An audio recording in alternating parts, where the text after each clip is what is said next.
এ দেখো, দুজনের ক্ষতই এই কথা বলছে। হ্যাঁ, আরও একটা ব্যাপার স্যার, বেশ কিছুদিন ধরে এরা ঠিকমতো খাবার দাবারও পায়নি।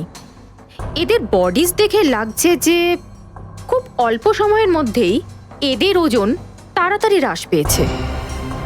বস ওদের বন্দি করে রাখা হয়েছিল। এ দেখো, এটা দড়ির দাগ। এদেরকে বেঁধে রাখা হয়েছিল দুজনকেই সমুদ্রের মধ্যে। সমুদ্রের গভীরে? কোথায় কোথায় লুকিয়ে রেখেছিল এদেরকে?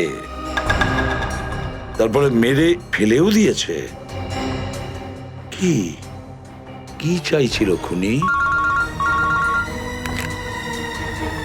হ্যাঁ সচিন, আচ্ছা ঠিক আছে, বলো সচিন, কি জানতে পেরেছো? স্যার, এরা দুজন সমুদ্রের পাশের গ্রামটাতে থাকে স্যার। আর ওরা কাল রাতে কিছু এমন দেখেছে যেটা বলতে চায়। আচ্ছা, তাহলে বলো, কি দেখেছো তোমরা? স্যার, কালকে রাতে আমরা মাছ ধরার জন্য সমুদ্রের অনেক গভীরে যাই। আমাদের নৌকার ইঞ্জিনটা খারাপ হয়ে যাওয়াতে আমাদের ফিরতে অনেক সময় লেগে যায়। স্যার, যখন আমরা ফিরে আসছিলাম তখন কিছুটা দূরে আমরা একটা বোটের আওয়াজ শুনতে পাই, আর তাতে বসে কিছু লোক কারোর জন্য অপেক্ষা করছিল। আচ্ছা, কারা সেই লোক? স্যার জানি না, অনেক অন্ধকার হয়ে গেছিল। হ্যাঁ স্যার, তখন সমুদ্রের মাঝখান থেকে জোরে জোরে ইঞ্জিনের শব্দ পাচ্ছিলাম। জলের ঢেউ একেবারে উথাল পাথাল করছিল। আর তারপরে সমুদ্রের মাঝখান থেকে কোনো জিনিস উপরে চলে আসে। সমুদ্রের ভেতর থেকে কোনো জিনিস ওপরে চলে আসে? কি? একটা বড় বাসনের মতন জিনিস হবে।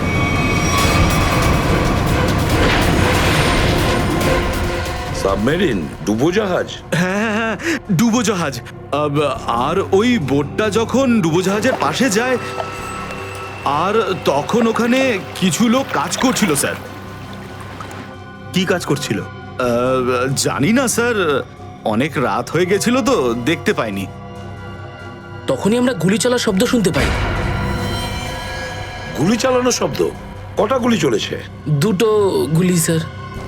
ও, দুটো গুলি চলেছে। আর আমরা দুটো লাশও পেয়েছি। আর আমরা ওখান থেকে ভয় পেয়ে পালিয়ে যাই স্যার। স্যার, একটা কথা বুঝতে পারলাম না, সমুদ্রের মাঝামাঝি এই সাবমেরিন কি করছিল? সেটাই তো। আর ওই বোটটায় তাহলে হচ্ছিল কি? স্যার, হ্যাঁ Pankaj? Sir, missing person bureau থেকে দুজন ভিক্টিমের ডিটেলস পাওয়া গেছে। গ্রেট। অমল, মনোজ আর দুজনেই একই দিনে নিখোঁজ হয়েছে। আর স্যার, দুজনেই মেরিন ইঞ্জিনিয়ার্স। হ্যাঁ সেটাই তো, মেরিন ইঞ্জিনিয়ার। সচিন, এটা কোনো কোইন্সিডেন্ট নয়, কোনো সংযোগ নয়। কারণ মেরিন ইঞ্জিনিয়ার্সরা অনেক কিছু কাজ করে সাবমেরিনে, ডুবোজাহাজে। এটা কোনো কাকতালীয় নয়। আর স্যার, ইন্ডিয়ান ওয়াটারে এই ডুবোজাহাজ আসলে কি করছিল? কিছু না কিছু গোলমাল তো আছে, খুব বড় রকমের গোলমাল আছে, খুব বড় রকমের গোলমাল। খোঁজ নিতে হবে ওই ডুবোজাহাজের ব্যাপারে। ইন্ডিয়ান নেভি, ভারতীয়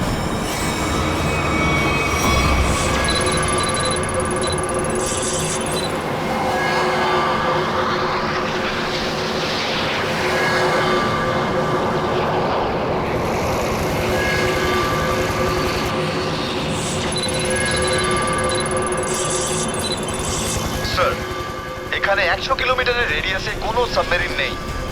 মাছওয়ালারা কি এই লোকেশনটাই বলেছিল? মনে হচ্ছে ওই সাবমেরিন আমাদের থেকে অনেক দূরে চলে গেছে। একটা রক সাবমেরিন ইন্ডিয়ান ওয়াটারে? বিশ্বাসই হচ্ছে না। কিন্তু এটাই সত্যি। কিন্তু ওরা করছিলটা কি? এটাই তো খোঁজ নিতে হবে। স্যার, ইনি মনোজের ওয়াইফ। ইনি অমলের বাবা, আর এই হচ্ছে তানিয়া স্যার, সিদ্ধার্থর বোন। এরা বলছেন যে সিদ্ধার্থ মেরিন ইঞ্জিনিয়ার ছিল, আপাতত নিখোঁজ। আচ্ছা, তোমার ভাই কবে থেকে নিখোঁজ? স্যার, কাল থেকে নিখোঁজ। তখন আমি হসপিটালে অ্যাডমিট ছিলাম। হসপিটালে? কেন, কি হয়েছিল তোমার? স্যার, অ্যাকচুয়ালি আমার আবার ক্যান্সার হয়ে গিয়েছিল। ছিল? ক্যান্সার হয়েছিল দ্বিতীয়বারে? স্যার ডক্টর বলছিলেন আমার ক্যান্সার আবার অ্যাগ্রিভেট হয়ে গেছে, কিন্তু আজ সকালে টেস্ট করে জানা গেল আমার ক্যান্সার নয়, আমি একদম সুস্থ। কি ক্যান্সার উধাও হয়ে গেল? হ্যাঁ স্যার, আর এই খবরটা দেওয়ার জন্যই দাদাকে ফোন করেছিলাম, কিন্তু ওর ফোন নট রিচেবল আসছিল। আমি ভেবেছিলাম হয়তো বাড়িতে আছে, তাই আমি তাড়াতাড়ি বাড়িতে চলে এলাম। সব রুমে খুঁজলাম স্যার, কিন্তু কোথাও আমার দাদা নেই। ভাবলাম হয়তো আশেপাশে কারোর বাড়ি গেছে। সব জায়গায় খোঁজ করলাম, কেউ কিচ্ছু বলতে পারলো না ওর ব্যাপারে। আপনি নিজেকে সামলান, খুব তাড়াতাড়ি আপনি দাদাকে পেয়ে যাবেন। আচ্ছা, মনোজ আর অমল কিভাবে নিখোঁজ হলো? স্যার, অমলের সেই সময় চাকরি ছিল না। গত মাসের 7 তারিখে ও বলল যে ও নাকি একটা চাকরি পেয়েছে, আর 3 দিন পর যখন ও ইন্টারভিউর জন্য গেল তো ফিরে আসলো না আর। কোন কোম্পানিতে জব পেয়েছিল? স্যার, সেটা তো জানি না, কিন্তু অমল বলেছিল যে কোনো রিক্রুটিং এজেন্সি আছে, তাদের সোর্সেই এই কাজটা পেয়েছে, আর ইন্টারভিউ সমস্ত ব্যাপারটা জানা যাবে। স্যার স্যার মনোজ আমাকে এটাই বলেছিল যে কোনো একটা রিক্রুটমেন্ট এজেন্সি আছে যারা জবের এগ্রিমেন্ট করেছে। বেনামি রিক্রুটমেন্ট এজেন্সি লোকেদের চাকরির লোভ দেখিয়ে মেরিন ইঞ্জিনিয়ারদের কিডন্যাপ করছে এরা। মেরিন ইঞ্জিনিয়ারদের দেখুন, আপনাদের সঙ্গে যা কিছু হয়েছে সেজন্য আমরা খুবই দুঃখিত। আমাদের চেষ্টার কোনো ত্রুটি রাখছি না ওই অপরাধীদের ধরার জন্য। আপনারা নিজেদের বাড়িতে চলে যান, কেমন? পুরবি, এনাদের ছেড়ে দিয়ে এসো। স্যার যান। চলুন।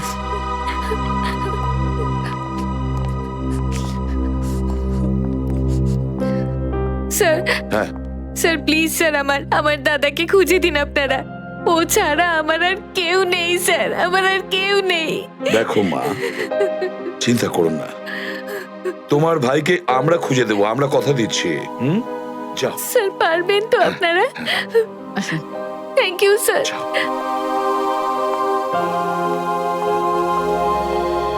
এই অনন্যা ডাক্তারের সঙ্গে কথা বলতে হবে। স্যার, স্যার হতে পারে যে সাবমেরিনে প্রচুর টেকনিশিয়ানের প্রয়োজন ছিল, আর সেই জন্যই ওরা এই চাকরির জালটা পেতেছিল। স্যার, এই ডুবোজাহাজটা কোথায় আছে আমরা জানি না স্যার, তাহলে অপরাধীদের আমরা ধরবো কি করে? পঙ্কজ, আমাদের এমন কিছু করতে হবে যাতে অপরাধীরা আমাদের খোঁজে আর এই ডুবোজাহাজ অব্দি নিয়ে যায়। কিন্তু অপরাধীরা আমাদের খুঁজবে কেন? খুঁজবে কেন? খুঁজবে না?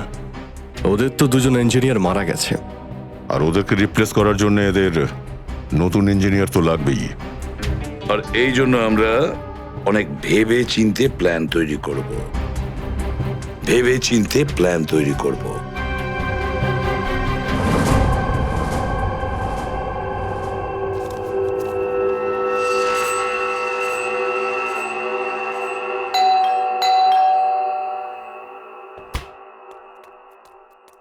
মনে হচ্ছে এসে গেছে।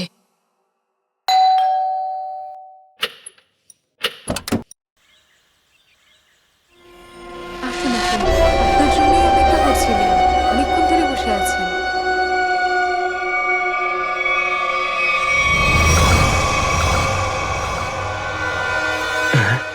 আসুন না, আসুন ভেতরে। অশোক আপনার জন্যই ওয়েট করছিল। Good morning sir, good morning. Welcome welcome, please have a seat sir. বসুন বসুন। আমি আপনাদের জন্য চা নিয়ে আসছি। ঠিক আছে। নো থ্যাঙ্কস, আমি চা খাই না।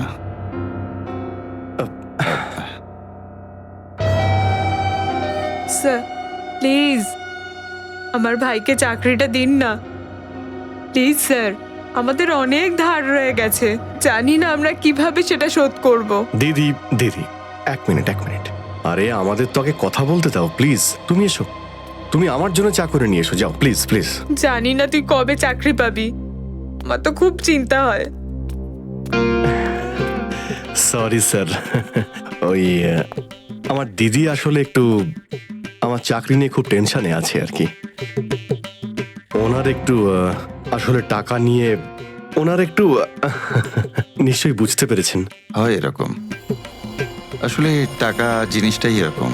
তাহলে স্যার আমার এই চাকরিটা পাকা ধরে নেব স্যার। দেখা যাক। তার আগে তোমাকে কিছু প্রশ্ন করতে চাই। যা জিজ্ঞেস করার জিজ্ঞেস করতে পারেন, আমি রেডি স্যার। কিন্তু স্যার স্যার প্লিজ স্যার, এই চাকরিটা আমাকে আপনি দিয়ে দিন প্লিজ স্যার। অ্যাকচুয়ালি স্যার আসলে আমাদের টাকার খুব প্রয়োজন স্যার। Sir please sir. খুবই এক্সাইটেড দেখছি আপনি এই চাকরিটা নিয়ে। সে তো একদমই স্যার। আসলে স্যার আমি আগে ওই গভর্নমেন্ট জব করতাম স্যার। স্যার ওই গভর্নমেন্ট জবে প্রমোশন আর টাকা পেতে অনেক কষ্ট করতে হয় স্যার। এই জন্যে স্যার আমি রিজাইন করে দিয়েছি। আপনার পুরো নাম আর ডেট অফ বার্থ? আমার নাম Ashok Kumar. Date of birth 10th April 1976। আর কোয়ালিফিকেশনস? মাস্টার করেছি sir, master in marine engineering from GID college. তার মানে সাবমেরিনের ইঞ্জিনের মেনটেন্যান্স আর নেভিগেশনের ব্যাপারে তো নিশ্চয়ই নলেজ আছে। Yes yes yes sir, you are right sir. তো মিস্টার অশোক, একটা কথা বলুন, আপনার এক্সপিরিয়েন্স অনুযায়ী একটা সাবমেরিনকে জলের নিচে কতটা গভীর অবধি নিয়ে যেতে পারেন? কত গভীর অবধি? স্যার সেটা তো ওটা স্যার ডিপেন্ড করে স্যার, মডেলের ওপর ডিপেন্ড করে স্যার। ওর ভেতরে গিয়ে আমি সাবমেরিন ঠিক করেছি স্যার। আর মেরিন তো অনেকটাই নিচে যায় স্যার, 400 অবধি যাই স্যার। ও হ্যাঁ, আমি আপনার স্কুলের প্রিন্সিপাল মিস্টার সুরেশের সঙ্গে কথা বলেছিলাম। আপনার খুব প্রশংসা করছিলেন। ওনার টাচে আছেন তো আপনি? প্রিন্সিপাল প্রিন্সিপাল স্যার খুব ভালো লোক স্যার। স্যার আমার প্রিন্সিপাল আমার মেন্টরও ছিল স্যার। ওনার নাম স্যার সুরেশ নয়, মহেশ ছিল স্যার। আর স্যার উনি তো 2012-এ রিটায়ার করে গেছেন। আর ওনার পরে হয়তো সুরেশবাবু এসেছেন প্রিন্সিপাল হয়ে, ওটা স্যার আমি ঠিক জানি না স্যার, সেটা আপনি নিশ্চয়ই জানবেন। ওকে মিস্টার অশোক,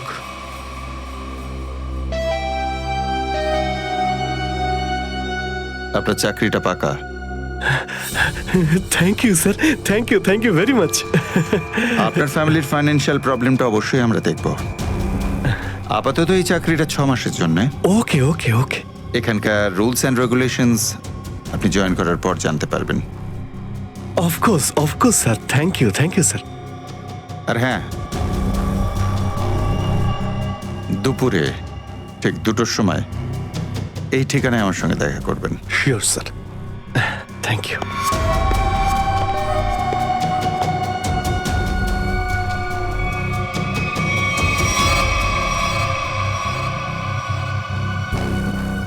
কাজ হয়ে গেছে, আরো একটা জব পাকা হয়ে গেছে আমার।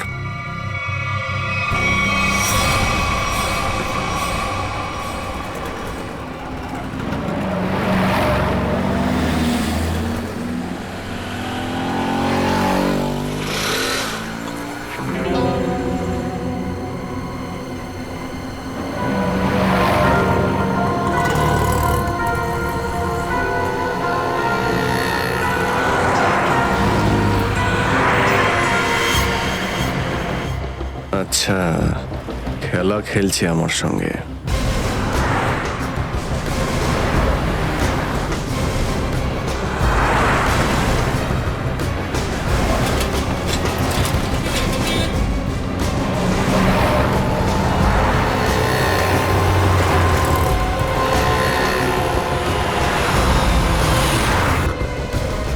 নমস্কার। হ্যাঁ ঠিক আছে, ভিতরে বস। সুশীল, চলো তাড়াতাড়ি, ভালো করো। নমস্কার।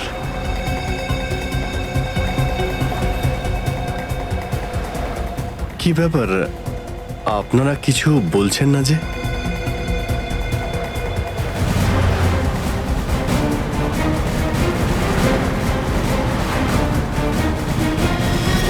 আচ্ছা, আপনারা কি এদের এই চুপ। চুপ চুপ হ্যালো আরে ও শ্বাস তো চলছে হ্যাঁ? হয়তো ঘুমোচ্ছে সচিন তাড়াতাড়ি, ওরা যেন আমাদের নজরে এড়াতে না পারে।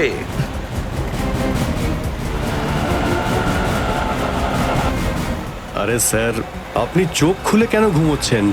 খুব স্ট্রেস পড়ে চোখের উপরে। আমি এক্ষুনি বন্ধ করে দিচ্ছি। এখন তোরও ঘুমানোর সময় চলে এসেছে। আরে কিন্তু আমি রাতে ঘুমোই, দিনের বেলা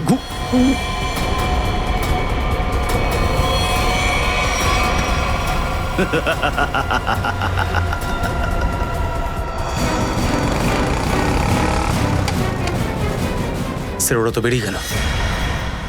সচিন, কিছু একটা করো, ওই গাড়িটাকে আমাদের ফলো করতেই হবে।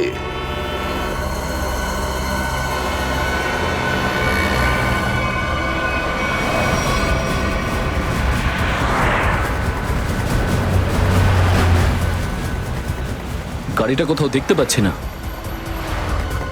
সচিন দেখো একটু, দেখো তোমার রাইটে কিছু দেখা যাচ্ছে কিনা। স্যার ওই যে গাড়িটা। ইয়েস, কিন্তু ওরা রাইট সাইডে যাচ্ছে কেন? হ্যাঁ স্যার, এরা ঘুরে গেল কেন? ওদের তো সোজা যাওয়া উচিত ছিল, সমুদ্র তো সামনে। নিখিল, অভিজিৎকে ট্র্যাপ করো ওই জিপিএস এ।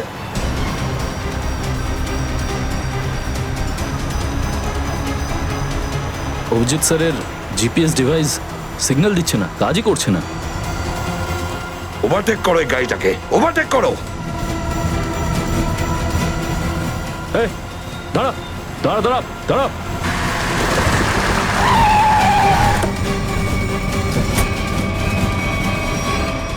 বাকিরা সবাই কোথায়? কি হয়েছে? চুপ বল, গাড়ির ভেতরে যারা ছিল তারা কোথায়? স্যার এর মধ্যে কেউ ছিল না। কেউ ছিল না মানে? দেখ, সব সত্যি সত্যি বলে ফেল, নাহলে। সত্যি বলছি স্যার, আমাকে একটা লোক বললো যে সঙ্গমনগর চৌরাস্তার মোড়ে গাড়িটা দাঁড় করিয়ে চলে যেতে। আর কি বলেছে? আর তো কিছু বলেনি। এই কাজের জন্য ও আমাকে 5,000 টাকাও দিয়েছে। ওই মেরিন অব্দি পৌঁছানোর একটাই রাস্তা ছিল, আর সেটাও বন্ধ হয়ে গেল। নিখিল, সিআইডির কোনো রাস্তা বন্ধ করা যায় না। যদি একটা রাস্তা কেউ বন্ধ করে, অন্য রাস্তা আমরা তৈরি করি।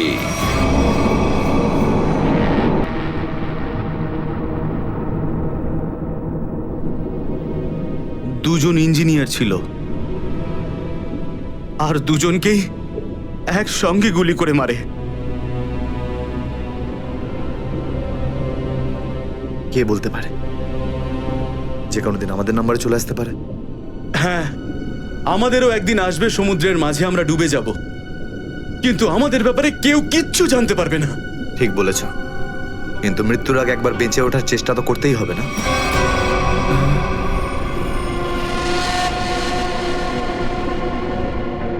চারদিকে সমুদ্র, সিদ্ধার্থ, আমরা চাইলেও কিছু করতে পারবো না। কোথায় যাবে তুমি? কন্ট্রোল রুমের ভেতরে। কি? হ্যাঁ হ্যাঁ, আমার কাছে একটা প্ল্যান আছে।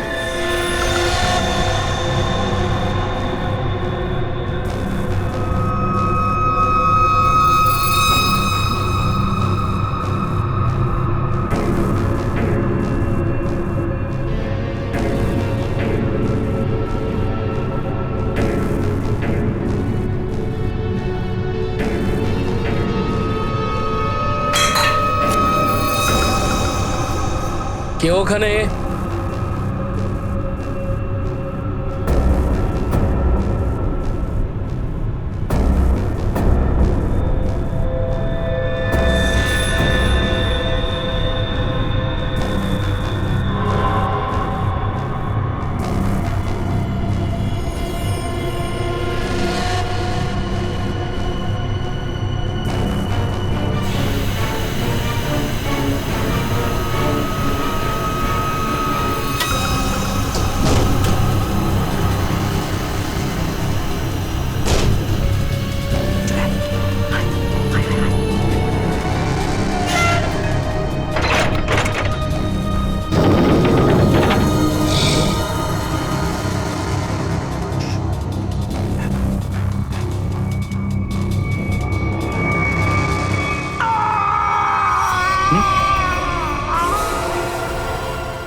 এখানে কি করছিস? আমার পেটের ভিতরে খুব জোরে ব্যথা করছে। পেটে ব্যথা না নাটক করছিস? সত্যি বলছি, আমার পেটের ভেতরে খুব জোরে ব্যথা করছে। কিছু একটা করো প্লিজ। এই আবার কোথায় গেল? চল ঠিক আছে চল চল এদিকে চল।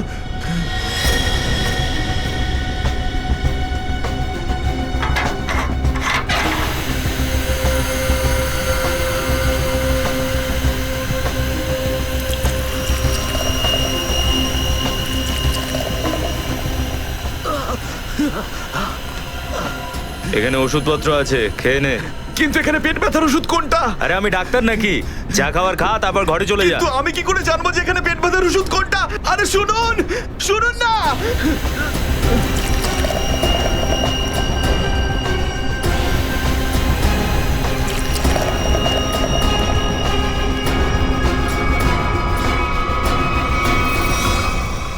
এই এখানে কি করছিস? আমি কন্ট্রোল রুম দেখতে এসেছিলাম শুধু। এই না জিজ্ঞেস করে কি করে এলি তুই? এদিক ওদিক গেলে না প্রাণে মেরে দেবো। চল বেরো এখান থেকে, বেরো চল।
সেই রাতে দয়া, ওঠো। কামন দয়া, গেট আপ। ওঠো দয়া, ওঠো।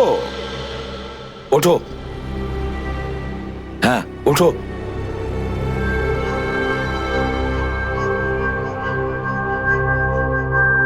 ওঠো দয়া, নিজের বন্দুক তোলো দয়া। দয়া আমার কথা শোনো, ওঠো।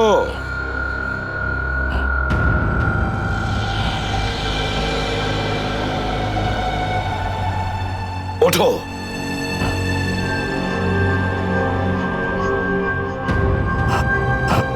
দয়া ওঠো, তোমাকে মারতে হবে ওকে।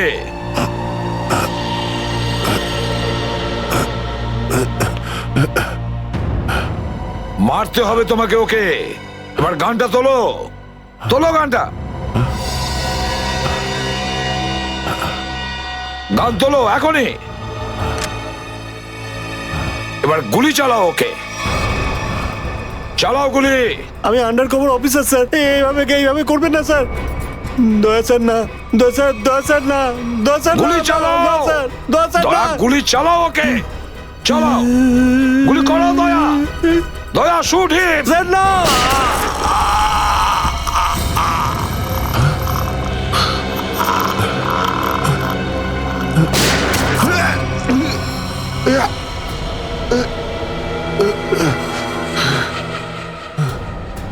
স্যার আপনি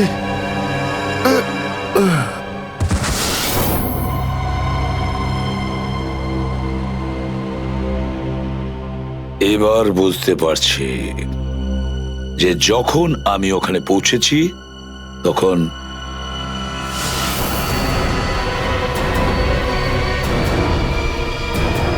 মাই গড,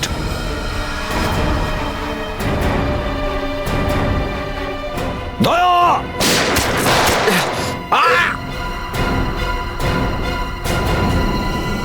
সিআইডি অফিসারকে গুলি করে দিলি?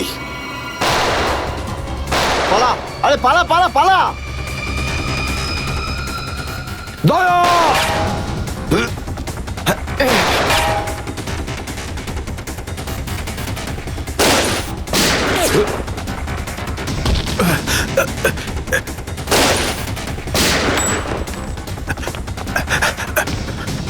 এই, দাঁড়া!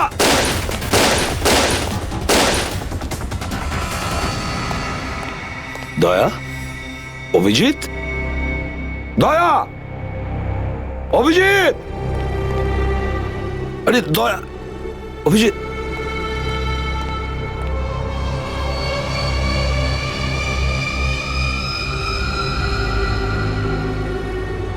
মাই গড!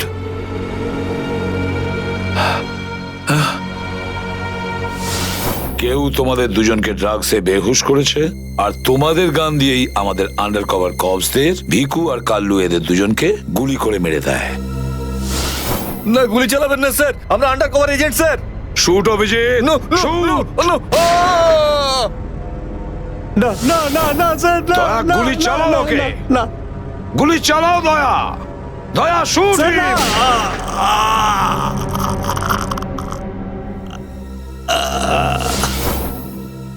কিন্তু স্যার, আপনারই গলার আওয়াজ, শুট দয়া শুট, আমার কানে বারবার আসছিল স্যার। সেটা কি করে? নিশ্চয়ই আমার গলা ওরা রেকর্ডিং করে রেখেছিল, নিশ্চয়ই করেছিল। কিন্তু স্যার, আপনি কেন লুকোলেন? সেই সময় আপনি ওখানে ছিলেন। আর স্যার, আপনি সালুকে স্যারকে কেন বললেন না যে দয়াকে আমি গুলি করিনি স্যার? কারণ কি অভিজিৎ, আমার খোঁজ নেওয়া দরকার ছিল যে ওই বেঈমানটা কে, যে এই সমস্ত খেলাটা খেলেছে। আর ওই ছিল ডিসিপি চিত্রলে। চিত্রলে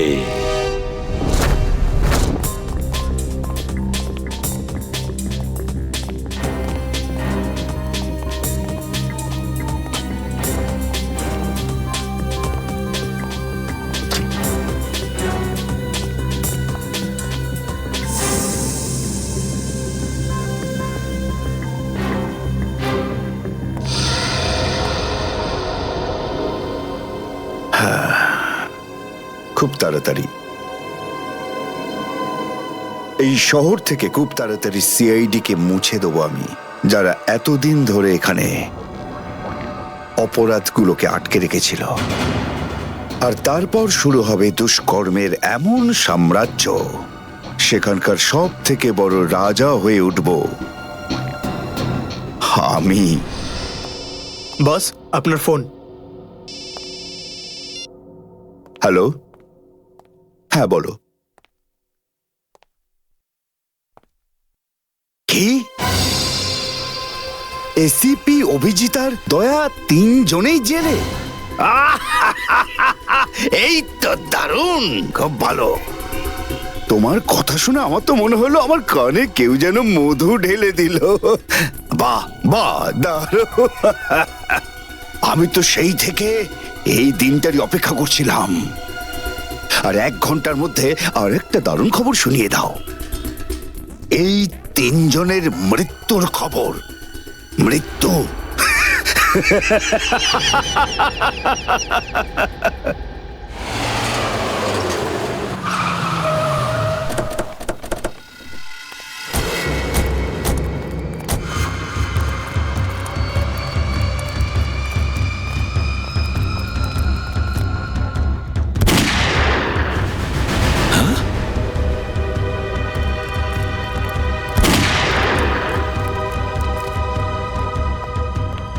গুলি চলার শব্দ।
আরে বস, এটা কি করলেন আপনি? আরে যদি বিষাক্ত গ্যাস না ছাড়তাম ওরা আমাদের মেরে ফেলতো। চল তুই তালাটা খোল।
মাই গড, অনেক লোক মারা গেছে।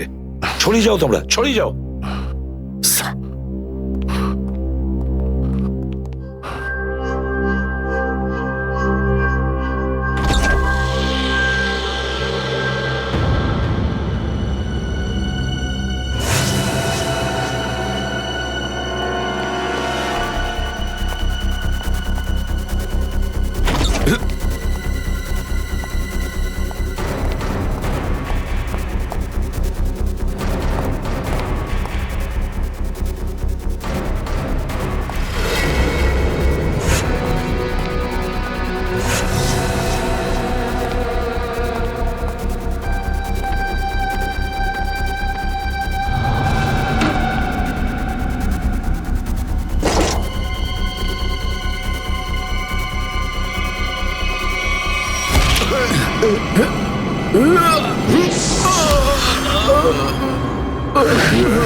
Damn it!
অভিজিৎ, তুমি ঠিক আছো?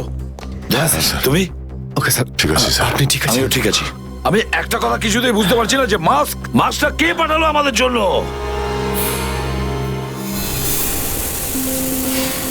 আরে ধোঁয়া, এই ধোঁয়া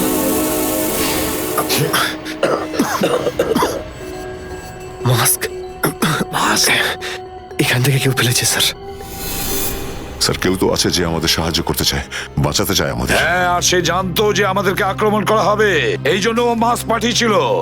স্যার ও ওই জানলা দিয়ে ফেলেছিল ওই মাস্ক। ওখানে যে জানলা,